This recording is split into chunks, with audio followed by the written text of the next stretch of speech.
Hello everyone. Today I want to start with a question that most people in the fitness and wellness space have never been asked. When did protein become something you drink?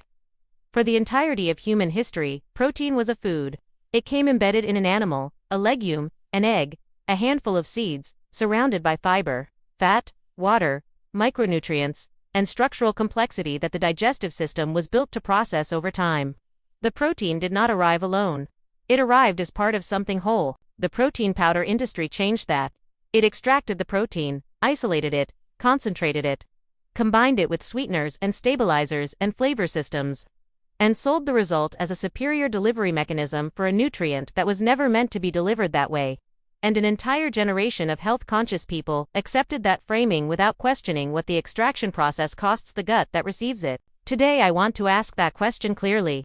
Let me start somewhere that most protein powder conversations never go. The gut microbiome response to isolated versus food matrix protein. When you eat a chicken breast, a bowl of lentils, or a piece of salmon, the protein arrives in the digestive system embedded in a structural context. It is surrounded by connective tissue, water, fat, and in the case of plant sources, fiber and polyphenols. That structural context slows the breakdown process, distributes the absorption load across a longer section of the small intestine, and delivers companion compounds that feed the gut microbiome as a byproduct of digestion. Eating triggers a cascade of hormonal events, the cephalic phase response, involving saliva, gastric acid, and digestive enzyme release initiated by the sight and smell of food. The release of cholecystokinin and GLP-1 from the gut as food enters the small intestine. The gradual rise of leptin as caloric intake registers. And the suppression of ghrelin as the stomach fills.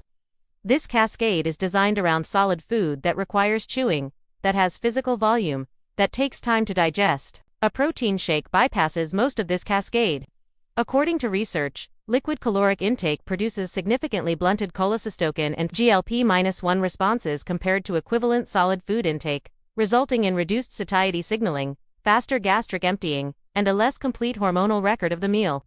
In one study, participants consumed equivalent protein and calorie amounts in liquid versus solid form and reported significantly lower post-meal satiety, consumed more calories at the subsequent meal, and showed higher post-meal ghrelin levels 3 hours later. The protein was absorbed. The hunger signal was not satisfied. This matters because the daily protein shake habit, for many people, does not reduce overall intake, it adds to it. The gut is not registering the shake as a complete meal. The brain is not receiving the satiety architecture that a whole food meal produces. And the person consuming it wonders why they are still hungry an hour later, reaching for something else that compounds the gut challenge the shake already created. The third angle I want to cover is heat damage, specifically the impact of the manufacturing process on the protein itself.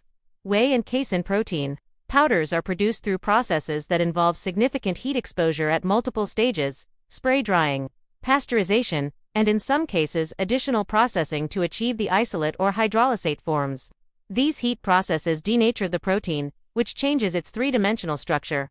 Some denaturation is acceptable and expected, but at higher processing temperatures, a secondary reaction occurs, the Maillard reaction, in which proteins bind to residual sugars in ways that produce advanced glycation end products, or a G. Heating protein with sugar produces a GEs. Most protein powders contain both protein and some form of carbohydrate or sweetener, and they are manufactured at temperatures that reliably promote this reaction. In one study, high-age dietary patterns were associated with significantly elevated inflammatory markers and increased gut permeability compared to low-age diets matched for macronutrient content. The inflammation was not from the protein itself.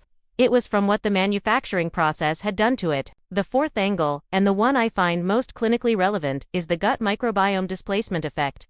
Every time a protein shake replaces a whole food meal, the gut microbiome loses a feeding opportunity. The fiber that would have come with eggs and vegetables, the polyphenols that would have accompanied beans and greens, the prebiotic complexity that a diverse whole food meal delivers, none of it arrives with a scoop of whey and water.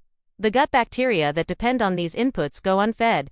Over days and weeks of repeated meal replacement, those populations decline. The protein powder industry has built its entire value proposition on a single variable, grams of protein per serving, and grams of protein per serving is a real and measurable thing.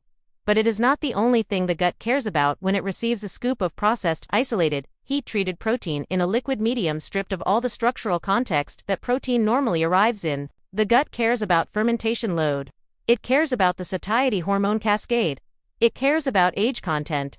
It cares about what is not arriving alongside the protein, the fiber, the polyphenols, the microbial feeding opportunity. The chewing-initiated digestion cascade.